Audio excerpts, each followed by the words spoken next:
इस क्वेश्चन को हमने कुछ दिन पहले एक्सप्लेन किया था। मतलब क्वेश्चन ये नहीं था, पर ये क्वेश्चन जिस टॉपिक को यूज़ कर रहा है उस टॉपिक की बात कर रहा हूँ मैं।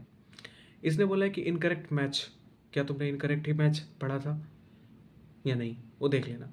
149 सी, मतलब तुमने अटेम्प्ट करने की पूरी कोशिश करी है, वेल डन, कोई दिक्कत नहीं है, गलत हुआ है सही कर लेंगे।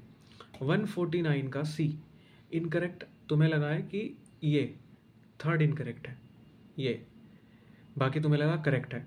तो पहला कैटलेज, कैटलेज किस में आता है, चेक करते हैं कैटलेज किस में आता है। भाई पहले ही बताया था, को फैक्टर, 3 को फैक्टर होते हैं, prosthetic, coenzyme and metal ion. Catalase किसका एग्जाम्पल है, कैटलेज है आपका, कैटलेज आता है आपका प्रोस्थेटिक ग्रुप में।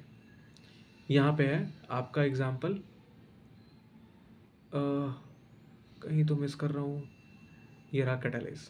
इन पेरोक्साइडेज एंड कैटलेज, इसके 2 एग्जाम्पल हैं, प्रोस्थेटिक के 2 एग्जाम्पल हैं, पेरोक्साइडेज एंड कैटलेज। तो इनकरेक्ट मैच में तो ये तो करेक्ट है, यहाँ कैटलेज है और heme is the prosthetic part of the active site, मतलब ये तो करेक्ट है और तुमने इसको करेक्ट माना भी है। तुमने तो आंसर थर्ड किया है जो इनकरेक्ट पूछा है, मतलब इसको छोड़ के, थर्ड ऑप्शन को छोड़ के तुमने सारे करेक्ट माने हैं, तो गलती करी है, इसका मतलब कोई इनमें से इनकरेक्ट है, तो मैं सबको डिस्कस कर रहा हूँ। कार्बोक्सी पेप्टाइडेस, कार्बोक्सी पेप्टाइडेस किसका एग्जाम्पल है, ये देखो। कार्बोक्सी पेप्टाइडेस कहाँ है भाई, ढूंढते हैं, ये रहा कार्बोक्सी पेप्टाइडेस, जिंक। ये किसकी बात कर रहे हैं यहाँ पे,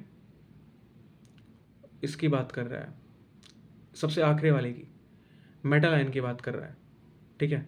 सबसे पहला है प्रोस्थेटिक, दूसरा है कोएंजाइम और तीसरा है मेटल आयन, ये रहा मेटल आयन। तो मेटल आयन में आएगा आपका कार्बोक्सी पेप्टाइडेस जिंक।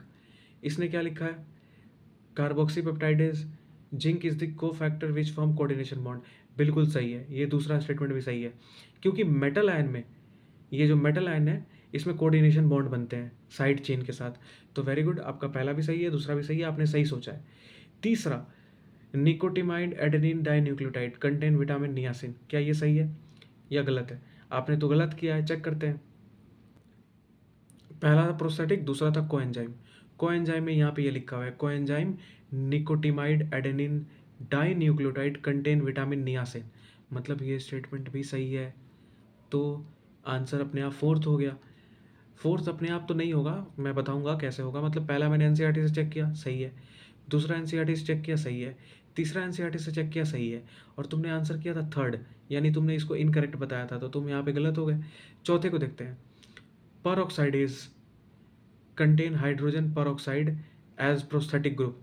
भाई प्रोस्थेटिक ग्रुप इसमें हीम है, HEAM, HAEM, देखो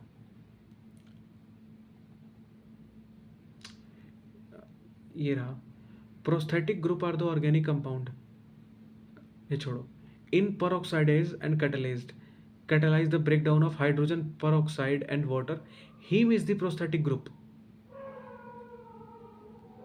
यहाँ पे लिखा है कि contain hydrogen peroxide as prosthetic, prosthetic group heme है, ना कि हाइड्रोजन peroxide है। वो तो हाइड्रोजन peroxide को तोड़ा इसने, H2O2 को तोड़ के H2O प्लस O2 बनाया, पानी and oxygen, break down of hydrogen peroxide to water and oxygen in the presence of heme, heme is the prosthetic group. तो आपका फोर्थ ऑप्शन गलत है, ना कि थर्ड।